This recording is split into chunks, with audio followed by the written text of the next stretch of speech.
And then Dungy goes on to win a Super Bowl in Indianapolis, again mirroring Dungy in the fact that Tomlin had Roethlisberger and Dungy had Manning.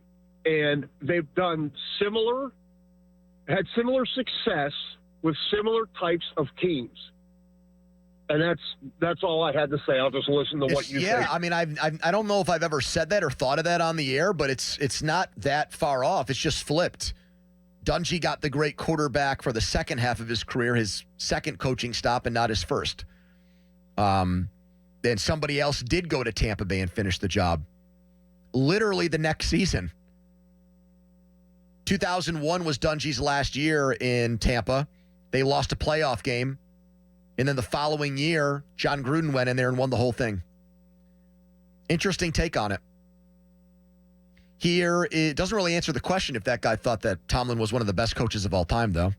Here's Jason next. Hello, Jason. Hey, what's going on, fellas? Hey, man. Hey, I want to touch on the Ryan Clark when he said Tomlin's not fireable. Yeah. Tomlin, I don't think, is fireable, and I think maybe what Ryan Clark meant is he may be tradable, he may be asked to resign, but I don't think the Pittsburgh Steelers would ever consider firing Mike Tomlin. Why, though? Why? Well, because I don't know what company, but if you own a company and there's a guy that comes in to work for you for the last 20 years and he does more winning than he does losing, he's proved to you that he's capable of doing the job. There's a window that opens and closes in the NFL. And certain teams, the Buffalo Bills can... Wait, time out. There's no window. There are windows that open and close, or there are not? There are. Yes, there absolutely I agree are. with that, yeah. And right now, the Steelers' window has been closed for the last, who knows how many years, 6, 7, 8 years? Yeah. With quarterbacks like Mitch Trubisky, a lesser coach, we win one game that year. A quarterback like Mason Rudolph, that's not true, though. That's not right. That's not true. What, Devlin Hodges?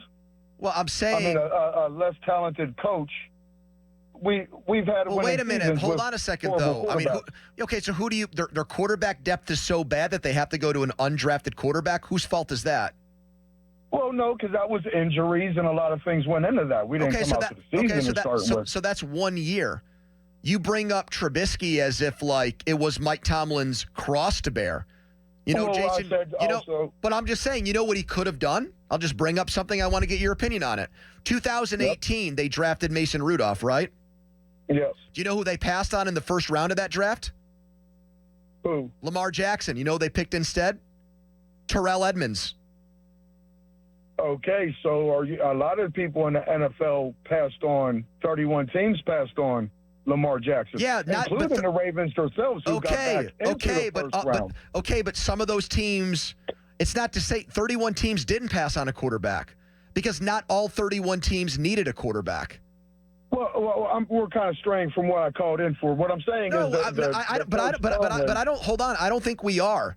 Your point is that you have to show, like, Mike Tomlin has gravitas because he's been able to, like, tread water and keep the boat afloat post Ben Roethlisberger.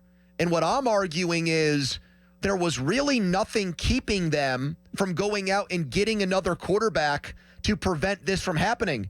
Literally, any team probably, if they wanted to, could have had Baker Mayfield.